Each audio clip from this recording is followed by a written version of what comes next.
यहाँ भाषण करना बहुत अजीब बात लगेगी, लेकिन अब इस जगह पे खड़ा कर दिया हूं तो कुछ ना कुछ तो कह के मुझे पिंड छुटाना है।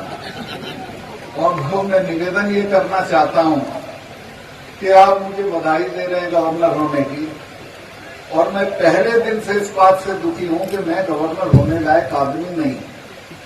और उसकी वजह ये है कि गवर्नर को चुप रहना पड़ता है, गवर्नर को सिर्फ दस्तखत करने पड़ते हैं, गवर्नर को आराम करना पड़ता है, गवर्नर को कोई काम नहीं करना पड़ता, किसी बात पे बोलना नहीं पड़ता। और मेरी ये आदत है कि मैं कोई बात अगर हो रही है तो उस पर जरूर बोलूंगी, और उससे मुझे बहुत दिक्कत पेश आती है। जैसे अभी किसानों के मामले पे जब मैंने देखा क्या क्या हो रहा है तो मैं रुक नहीं सका, मैं बोला। और मैंने माननीय प्रधानमंत्री और गृह मंत्री दोनों को कहा, मतलब दो मेरी प्रार्थना है। एक तो इनको दिल्ली से खाली हाथ मत भेजना, क्योंकि ये 300 साल तक याद रखते हैं सरदार लोग। दूसरे, इनके ऊपर बल प्रयोग मत करना। जिस दिन टिकैत की गिरफ्तारी का शोर मचा हुआ था तब भी 11 बजे मैंने इंटरवीन करके उसको रुकवाया, मगर यही मत करना। तो उसका मुझे नुकसान भी होता है। बहुत से लोग समझाते हैं चुप रहो तो ये और बन जाओगे, वो और बन जाओगे। मैंने कहा मुझे जो बनना था मैं बन गया, और जो करना था वो मैं कश्मीर में करके आ गया। इसके आगे कोई काम नहीं है करना। घबराहट नहीं थी।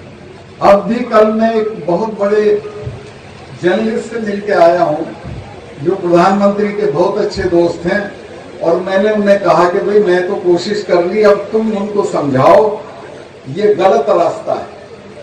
किसानों को दबा के यहां से भेजना, अपमानित करके दिल्ली से भेजना, पहले तो ये जाएंगे नहीं, ये जाने को नहीं आए दिल्ली में। दूसरे, चले गए तो ये 300 बरस भूलेंगे नहीं। लिहाजा इनको कुछ देके, एक चीज है ज्यादा करना भी नहीं है, सिर्फ एमएसपी का कानूनी तौर पे उसको मान्यता दे दो, सारा मामला मेरी जिम्मेवारी है, मैं नहीं बंटवा दूंगा।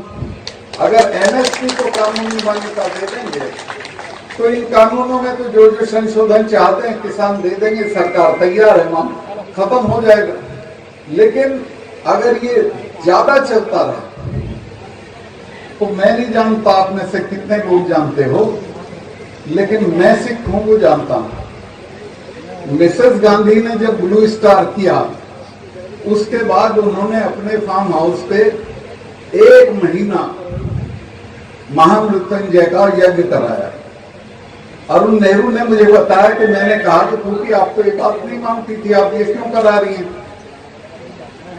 तो उन्होंने कहा कि तुम्हें पता नहीं है, मैंने इनका अकाल तक तोड़ा है, ये मुझे छोड़ेंगे नहीं, इसलिए करा रही हूं। और उनको इल्हाम था कि ये होगा।